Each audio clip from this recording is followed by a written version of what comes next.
Welcome to my YouTube channel guys extreme Riti की इस video में हम आपको बताएंगे बिंग एक्स के क्विक बाय के बारे में कि अगर आपको क्विक बाय करना है यूएसडीटी ऑन बिंग एक्स तो कैसे करेंगे। ठीक है। So first of all guys, अगर आपने अभी तक अपना अकाउंट नहीं बनाया होगा बिंग एक्स में तो लिंक मैं आपको डिस्क्रिप्शन पे दे दूंगा। ओके। यहाँ पे आने के बाद आपको कुछ स्टेप का इंटरफेस शो करेगा। क्विक बाय के ऑप्शन पे मैं क्लिक करूंगा एंड जैसे कि मुझे बाय करना है क्विक यूएसडीटी तो मैं यूएसडीटी को सेलेक्ट कर लेता हूँ यहाँ पे।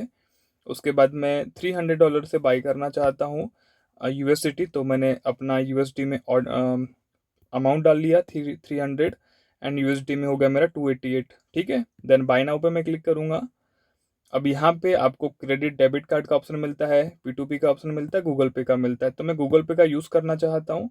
मैंने सेलेक्ट कर लिया। देन मैं पे क्लिक करके ये मेरे को रिडायरेक्ट कर देगा मेरे गूगल पे में और डायरेक्टली मैं यहाँ से क्विक बाय करूँगा यूएसडीटी ऑन बिंग एक्स। ठीक है। सो मिलते हैं नेक्स्ट वीडियो में।